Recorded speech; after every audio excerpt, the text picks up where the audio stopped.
আসসালামু আলাইকুম। আমি doctor Faisal Kamal, general and laparoscopic surgeon. আজকে আমার খুব পরিচিত একজন পেশেন্ট, বলতে পারেন আমার আন্টি। পাশে আমার বন্ধু আছেন, উনি এসেছেন আর কি অ্যাকচুয়ালি ওনার শাশুড়িকে নিয়ে আমার কাছে চিকিৎসার জন্য। আসলে অনেক আগেতেই যোগাযোগ করছিলেন, কিন্তু আসলে ওইরকম আমাদের দেখা সাক্ষাৎ খুব কম হয় ইদানিং, আগে যদি খুব দেখা হতো। যাই হোক, আন্টির নাম হচ্ছে ডলি বেগম, উনি আমাদের কাছে এসেছিলেন। ওনার আসলে অ্যাকচুয়ালি পিত্তথলিতে পাথর ছিল, যেটা আমরা গল স্টোন বলে থাকি। আসলে রেগুলার এই টাইপের অপারেশন করা হয়। তারপর যেহেতু আমার বন্ধু তার শাশুড়ি এসছেন, এটা আমরা মেমোরি বা স্মৃতি রাখার জন্য কিছু ফুটেজ নিচ্ছি।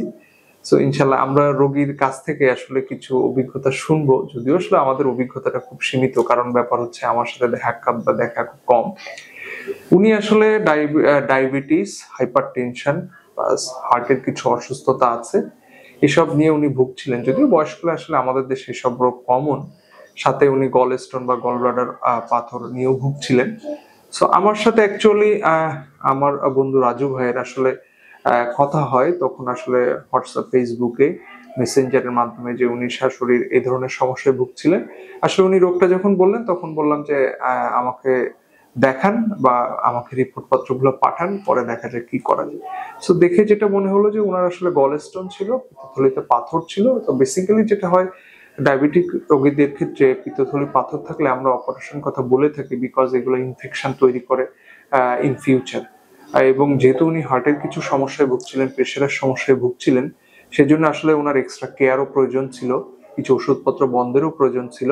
আর আমাদের এখানে আসলে এক্সপার্ট অ্যানেস্থেসিওলজিস্ট আছেন, সো আমরা আসলে খুব টেক কেয়ার করে এই অপারেশন বা সার্জারি গুলো করে থাকি।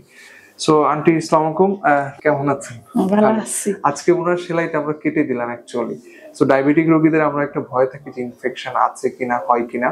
তো সেক্ষেত্রে ইনশাল্লাহ উনি ভালোই আছেন, কোনো সমস্যা হয় নাই। সো এখন অপারেশনের পরে নিশ্চয়ই ভালো লাগছে, কি বলেন?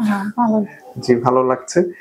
ওনার কিছু সমস্যা আছে হার্টের বা জনিত, সেগুলা উনি আসলে খুব দ্রুত ইনশাল্লাহ ডাক্তারের পরামর্শ নিয়ে সমাধান করে দিবেন। সো এমনি আপনার আগে তো পেটে ব্যথা ছিল অপারেশনের আগে, তাই না? পেটে ব্যথা ছিল, এখন ব্যথা কমছে, অনেক কমে গেছে।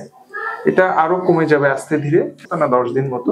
সো ইনশাল্লাহ আরো কমে যাবে। আর আপনারও জীবনধারার পরিবর্তন আনতে হবে, যেমন ডায়াবেটিসটা কন্ট্রোল রাখা, তারপর হালকা পাতলা হাঁটা চলা করা, ব্যায়াম করা সম্ভব হলে, এবং হার্টের চিকিৎসাটা নিয়মিত চিকিৎসকের পরামর্শ অনুযায়ী নেওয়া। সো ইনশাল্লাহ আপনি ভালো থাকবেন আশা করি। ঠিক আছে, আমাদের সময় দেওয়ার জন্য ধন্যবাদ। আর ইনশাল্লাহ আপনার কিছু বলার আছে? ভালো হয়েছে, অনেক ধন্যবাদ। ঠিক আছে, উনি খুবই ভালো, একেবারে আমার মায়ের মতো আসলে।